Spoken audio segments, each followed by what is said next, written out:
Welcome back to my channel. I'm Kelvin Gituma. Today we are doing potential cost of economic growth. So we have various. So the first one is inflation.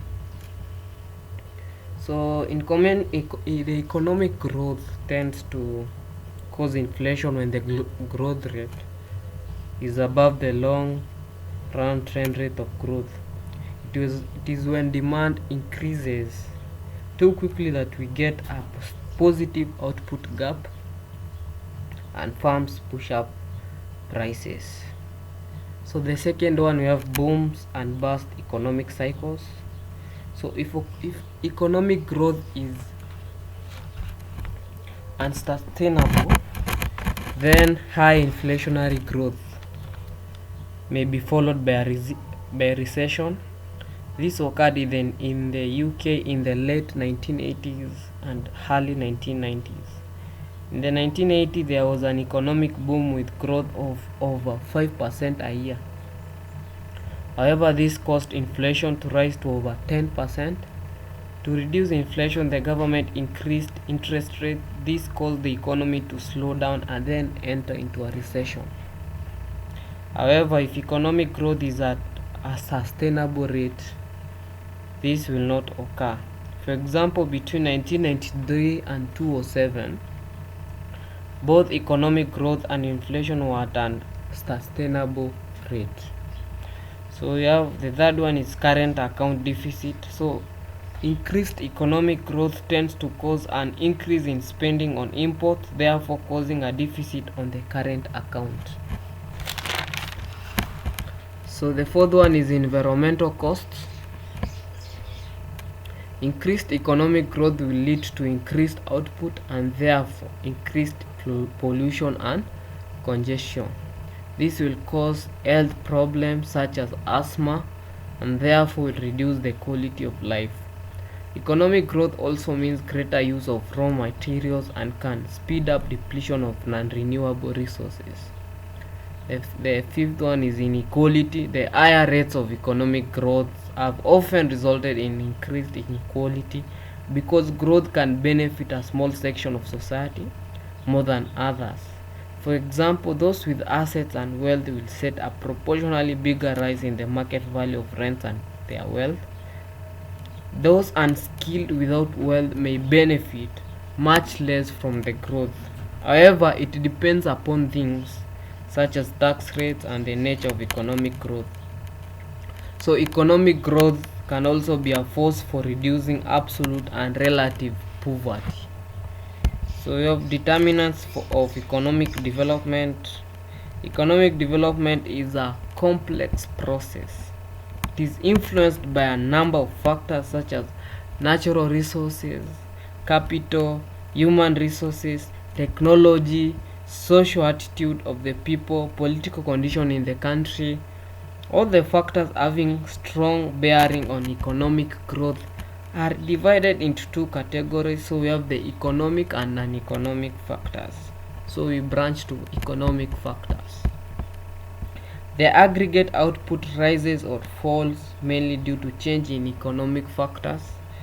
The main economic determinants are natural resources, capital, labor, power, and human capital, and transport and communication. So we start with natural resources. The natural resources is the principal factor which affects the development of an economy. If a country is rich in natural resources, it is then able to make rapid progress in growth. Note: presence of rich resources is not a precondition of economic development. So the second is capital formation. Refers to the process of adding to the stock of capital over time. The stock of capital can be built up and increased through three different resources, which are as under. So we have an act of saving, we have B, capital market, C, we have an act of investment. So we break down the sources of capital formation. So we start with an act of saving. This involves the postponing of consumption, whether voluntary or involuntary. so that funds thus made available be used for investment. B, we have the capital market, which consists of financial institutions like development banks, stock exchanges, and investment bank. In low-income countries, the capital market is less developed. As such, it is not able to mobilize savings to the desired extent. So C, an act of investment. In less developed countries, whether meager savings are available with households and with the businessmen, is not all channel for investment in capital goods. So how to increase the capital formation? So in developing countries, the capital formation is around 5% of the national GDP. It should be raised to the level of at least 20% by adopting the following measures. The first one is sign voluntary saving. Is not forthcoming in low-income countries. The government should resort to forced saving. The various methods of forced saving are A, taxation, B, deficit financing, and C, borrowing. The second is obtaining of external resources in the form of loans and grants for development progress. Number 3, increasing export and reducing imports can also provide funds for capital formation. So the third one is human resources. So if the population of a country is educated, efficient, patriot, skilled, healthy, it makes significant contribution to economic development. On the other hand, if a country is overpopulated, labor force is unemployment, uneducated, unskilled, and patriotic, it can put serious hurdle on the price of economic development. 4. Power. Power resources are the foundation of economic development. They are derived mainly from two types of sources. You have commercial and non-commercial. So the commercial is the resources of power. They are oil, gas, coal, nuclear, thermal, etc. Non-commercial sources include animal power, fuel, wood, cow dung. The various sources of energy are helpful in A, giving an initial push to the raising of production in all sectors of the economy. B, quickly bridging the development gap. C, providing economies of scale.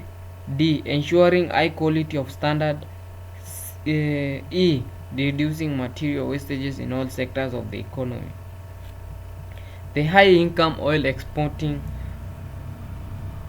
developing countries like Saudi Arabia, Bahrain, etc. are producing energy according to their needs from their own cheap source, which is oil.